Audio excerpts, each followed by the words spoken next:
Hi, my lovies. Happy Sunday evening, and I just want to tell you my sleep story for tonight. And it's for all the weary-hearted. All my sleep stories I kind of write them myself, and they're inspired by my own life and also all the beautiful wildflowers that I meet. And tonight's one is called The Wanderer and the Gentle Flower.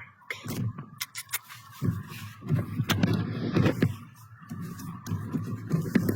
The Wanderer and the Gentle Flower. Long ago, when the world was still young enough to whisper to those willing to listen, there wandered a quiet soul known only as the Wanderer. No one remembered where the Wanderer had come from. Some believed they had lived among mountains. Others thought they had fallen from a distant star. The oldest trees simply bowed their heads and said nothing, for even they knew that some stories begin with a sorrow too deep for words. The Wanderer walked beneath heavy skies, carrying an invisible burden. Once they had laughed easily. Once they had believed every morning carried hope, but little by little, pieces of their light had been given away. A kind word here, a sacrifice there, one more chance, one more forgiveness, one more attempt to make someone else happy. Until one day, the Wanderer looked into the still waters of a bog and could no longer recognize the reflection looking back. Their heart had become so quiet that even they could no longer hear it.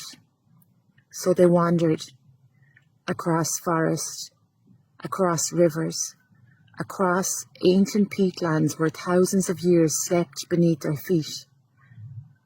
Night after night, they searched for someone who could tell them how to become whole again. Yet every path led only deeper into the mist. At last, exhausted beyond words, the Wanderer sank beside a lonely pool beneath a silver moon.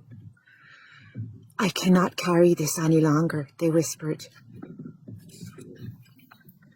The bog answered with silence. Then, somewhere among the grasses, a tiny pink flower stirred. Not because the wind had touched it, but because it had heard the Wanderer's tears. For a long while, neither of them spoke. The little flower simply remained beside the Wanderer, its soft pink petals glowing like the first blush of dawn. At last it whispers, "You have carried so much for so long." The Wanderer lowered their eyes. "I tried to keep everyone else warm," they said. "Then you must be very cold," replied the flower. No one had ever answered the Wanderer's pain with such gentleness, not with judgment, not with questions, only kindness. The Wanderer began to weep, not because they were breaking, but because, for the first time in many years, they no longer had to pretend they were unbreakable. The little flower was called Musk Mallow. Its roots reached deeply into the earth, drawing life from hidden places. Its soft petals welcomed every bee that came to visit, asking for nothing except to share what it had. It did not become beautiful by hardening itself against the world. It remained soft, and somehow its softness had survived. The Wanderer looked at the little flower for a long time. "How have you remained so gentle," they whispered, "in a world that can be so unkind?" The musk mallow swayed softly in the moonlight. "Because kindness is not weakness," it replied. The strongest roots do not always belong to the tallest trees. Sometimes they belong to the gentlest flowers. The wanderer closed her eyes and listened. The breeze no longer felt cold. The night no longer felt empty. For the first time in many, many years, there was no voice demanding more of them. No voice asking them to prove themselves. No voice that they were not enough. Only the quiet company of a little wildflower that expected nothing in return. The musk mallow did not ask the wanderer to become something else. It did not ask them to carry another burden. It simply stayed with them. And somehow that gentle presence began to mend places inside the wanderer that no words ever could. The flower leaned close and whispered, "You have spent so long believing that love must be earned. You gave away your light, hoping someone would finally tell you that you were enough. But dear wanderer, creation never asked you to disappear so that others could shine." A single tear slipped down the wanderer's face. Not a tear of sorrow, but of recognition. As though their heart had finally remembered a truth it had known before the world had taught it to forget. The little flower smiled. Gentleness changes the world in ways that force never can.